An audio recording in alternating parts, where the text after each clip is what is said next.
where we can think to deeper into a topic njengoba kade ngishilo ukuthi sobe sinaye laphana ubaba uMusa Mseleku ozobe sitshela kabanzi ngesithembu. Well njengoba ngishilo ukuthi ngizokukhumbuzisa umlaleli apart statement esenziwe ubaba uMusa Mseleku ekhuluma khona ngesithembu ethi la khona ecacise khona ucacisa ukuthi ubona ukuthi kufanele as abafundisi babe nesithembu ukuze bangacheat. Because bakhona vela abacheatayo, so into efana bayenze ukuthi baba nesithembu ukuze bangacheat. Sithathe sibeke kuwena baba uMusa Mseleku. Sicela usichazele kabanzi ngibona kwakho. No Ntando, ngiyabonga kakhulu umbono wami lona. Bengivele ngizosho noma ngingenaso isithembu. It's only that ke ukuba nesithembu kungenza ngizibone ngumuntu osezingeni lokuthi ngakwazi ukucacisa ngalombono. Angiqale ngokuthi inkolo Christ inkolo engiyihloniphayo, enye inkolo engiyihloniphayo. Futhi inkolo engifisa ukuthi ivikeleke ngaso sonke isikhathi. Angilalanga ngavuka ngabe sengikhipha lesi statement sokuthi abafundisi ababe nesithembu. Ziningi izinto ezenziwe abefundisi. Ngifuna futhi ukuthi istatement sami ngisqualify kahle. Akubona bonke abafundisi abangakwazi ukuba nesithembu noma abafundisi futhi ekufanele basithathe isithembu. Kodwa ngifisa ukuthi abafundisi mina sengibonile ukuthi abantu njengathi. Njengoba abantu njengathi bayaba namakhosikazi, unkosikazi oyedwa. Kodwa baqhubeke khona futhi endlini yenkonzo ebandleni babe nezintombi. Lento ke ebenza babe nezintombi iba isono mangabe ngibheka ngoba iphambana nalento abasitshela yona, lento abayishumayela. Uma ngabe beshumayela ukuthi umuntu fanele ahambe ngobungcwele, ahambe ethembekile and so on and so on. In fact ingozi ngalokho yokuthi bayalala futhi nalabantu abathandana nabo. Now can you imagine umfundisi elala nomuntu kodwa ngenxa yokuthi umfundisi asaba ukuthi lo muntu angavele obala ukuthi ukhulelwe. Kusho ukuthi umfundisi usezoyenza isono esingaphezulu kwalesi sebesenza sokujola ngoba uzomphoqa lo muntu ukuthi akayikhiphe ingane. Mengamphoqanga lo muntu ukuthi akayikhiphe ingane uzothi akafihle ukuthi ingane eyakhe. Mangabe efihla ukuthi ingane yakhe kusho ukuthi umfundisi isayithu uzoyondla ngasese noma uzongayondla at all. Bese siba nobaba umfundisi kodwa ongekho empilweni yezingane zakhe. Therefore ke ngithi ke mina abafundisi ngiyaba-challenge mina ngithi abaphumela obala ngoba yikho ngokweBhayibheli sivumelene nabo masikhuluma be it Old Testament and New Testament ayikho into ethi isithembu siyisono. It's only Paul la ikhuluma khona ngesithembu nakhona ikhuluma ngokuthi fanele siphathwe kanjani senziwe ubani. But therefore ngoba yikho into engaguquguquki nengashintshi empilweni. Mina I'm simply saying amakholwa ngiqala kuona wona judgmental. Abantu laba abanishumayezayo ubona bedla ngasese nje. It's because inkolo ngesikhathi ifakwa yenza indaba yesithembu kwangaba sengathi iyisono. It's a worst thing ukuthi into uNkulunkulu angazange asho ukuthi iyisono. Ishumayelwa sengathi iyisono. Bese kuthi into uNkulunkulu ayishilo ukuthi uyisono. Ishunyayelwe sengathi uNkulunkulu akasho ukuthi iyisono. But I'm simply saying angifuna ukungena kulo. I'm simply saying abefundisi bonke abangaba ama hypocrite okokuqala lo. Secondly, abaphumela eqinisweni lokuthi njengabantu abakwazi nabo ukuphila njengabantu besilisa abakwazi ukuphila bethandana nomuntu oyedwa. Uba khona unkosikazi bese kuba khona abayizancinza. I am therefore saying kubona ukuze siyiprotect inkolo siyenze ihlonipheke singayenzi inkolo ibe into elula. Asihloniphise. Mina ngithi njengoba abafundisi bamadoda nje bayathandwa and ngime nabo kuloko kuthandwa kwabo. Akukho la ngibajaja khona. But therefore ngithi abazalwane nebandla ezeholi aliphumela obala libavumela befundisi ukuthi bathathe isithembu. Mhlawumbe ke into elingayenza ibandla elokuthi benze njengamaSulumane. AmaSulumane avumele ukuthatha abafazi bawu4 kuphela.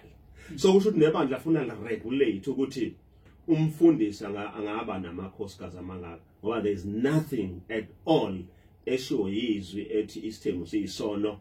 In fact isono sokuthi bathandane nezingane zabantu bese ingabikho ifuture kulezo zingane bathandana nazo. Mhlambe khona umfundisi olalele njengamanje osekhaya uzothi ngiyathanda ukuthatha isithembu but anginawo amandla ukuthi ngisithathe isithembu. What's the solution to that? Angiqale ngokuthi nje abafundisi we have a serious problem ngabefundisi. abefundisi lento ukuthi fanele babe yinhloko bona abayenzi bayishumayela kodwa abayenzi. Inhloko umuntu obaba, umuntu oprovidayo, umuntu osebenzayo, uyena oyi-servant, uyena omvikelo omuzi. Manje abafundisi bafuna unkosikazi kubo yena oyi-provider. That is the first problem. Eyokuthi manje unkosikazi wakho ngeke avume ukuthi uthathe isithembu sondliwa yena. So it means abafundisi kufuneka baphume bayosebenza. There's nothing wrong with that. You see, problem ngalento yokuthi manje bona bafuna ukondliwa yithina. Okay, uma ngabe ibandla lakho lihamba kahle kuumsebenzi lokho is okay, but ibandla lakho uma ngabe lingahambi kahle ngawona umsebenzi, you must go and work. Wenze lento esho iBhayibheli ukuthi wena uyinhloko, uyi-provide and so on. So angikwazi uku-encourage umuntu ongakwazi ukuprovide kumuzi wakhe ukuthi akathathe isithembu, ngoba therefore kusho ukuthi ngithi asandise abantu abazophila ngobuba, asandise abantu abazokhula behlupheka, asandise abantu abangeke baze banakekelwe. Angikwazi ukusho njalo, kodwa nayi into engifuna ukuyisho yokuthi abantu mangabe bephila ku-one room, namakhosikazi omabili akabe no one room, ngoba isithembu singokulingana, about equality. Uma ngabe umfundisi ekwazi ukuthengela amakhosikazi amathezi, akathengele ithezi ngapha nangapha, so angabikho omunye ozodlula omunye. In fact lokho is applicable kuwona wonke amadoda afuna ukuba nesithembu, ukuthi isithembu asikwazi ukusimeja ngento material. That is why namadoda anemali divorce, ngoba imali ayenzi isithembu siphile ukuthi umuntu sengakwazi ukuphatha isithembu. Into ebalekile uyena umuntu uqobo lwakhe okwazi ukwenza ukuthi isithembu siphile. We just got a WhatsApp message. One of the listeners, uyabuza ukuthi, tell me your secret, Baba Mseleku. Wenza kanjani ukuthi abantu besifazane bazwane kangaka? No, I think okay, ngifuna ukuchaza lento ukuthi esithembweni amandla, the physical power doesn't work. Mhlambe the invisible power iyona into esebenzayo. Wena njengendoda ngoba umuzi wakho kuwena owehlayo. Ukwazi ukubekezela, uyazama ngaso sonke isikhathi ukuthi ube neqiniso. Into ehlupha kakhulu esithembweni kwesinye isikhathi indaba zesikhathi, ukuthi how much time do you spend nabantu othandana nabo. So lonto iyabenza bangazwani. So ilezo zinto ezinjalo ezibonakala ngathi zincane ngoba abantu bajaha lezi ezithengwa ngemali, khona lezi as simple ezingathengwa ngemali. Mhlawumbe nje before sivale, ungathanda ukuthini umuntu olalela njengamanje ogxeka isithembu ngehlo lakhe, wena okusona osaziyo, ungathanda ukuthini? Ngifuna abantu babe seqinisweni. Isithembu angiqale ngokuthi ayikho into wrong ngaso, nento futhi eyihlazo kusona. Inkinga iba khona uma ngabe umnikazi waso okuyindoda engasenzi kahle. Kusho ukuthi isithembu nje sizimele silapha, siyafana nayo yonke eminye imishado ekhona ezweni engashadwa yibantu. Kodwa uma ngabe amadoda izothatha isithembu ithi uma mdala ngoba uyeyisa ngoba uyadelela ngizothatha isithembu, then isithembu ke siyiproblem.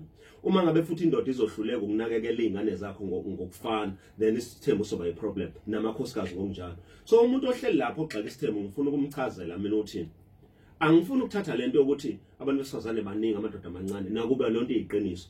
Kodwa isithembu sizimele nje, siyinto ephilayo nento ekufanele abantu bayenze ngaphandle kokwesaba nokuba neyinkinga. Okusempeleni kule 21st century sikuyona, isithembu soba isolution. Ngoba akakwazi uNkulunkulu ukudala abantu besifazane abafaka imizwa babe baningi kunamadoda. Ngabe phela uNkulunkulu usidalela vele inkingi, chaos yokuthi labo abantu besifazane abanemizwa bazothatha ubani, bazozalela abantu. Therefore kusho ukuthi uNkulunkulu uthi akwanda abantu abazalela emakhaya izingane ezingenobaba ngoba baba besaba. I don't think uNkulunkulu usho lokho. Mhlambe sesivala nje baba. I-statement isesiphumile and isizochallenga in many ways. Bayakwazi ukuthi bakuthole wena if they need to ask some questions. Ya vele mina ngiyatholakala ku Facebook, ngiyatholakala ku Twitter, ukuthi angazi ukuthi ngizobiza kanjani kodwa laba ngilandelayo bayeka ama fake account. But ngithi noma bangangichallenge kodwa iqiniso limile ukuthi out of 10 wabefundisi abawu 8 bana abafazi bayajola. So it doesn't help ukuchallenge umsele ngoba the next thing uzomchallenge namhlanje kusasa ephepheni ufunda ukuthi umfundisi ononkosikazi ukhulelisa enye intombazana. So akungisiza. What should help them ukuthi ba face reality yokuthi abafundisi abathatha isithembu. Sibonga kakhulu baba, mhlambe nje amazwi akho usuphuma sohamba uya ekhaya. No, ngiyabonga kakhulu ukuthi ningibize ngathi uNkulunkulu umsakazo wenu angawukhulisa nabantu out there benza uthando nje benza ama families aphilayo benza isithembu sisebenza. Okay, uyena ke uba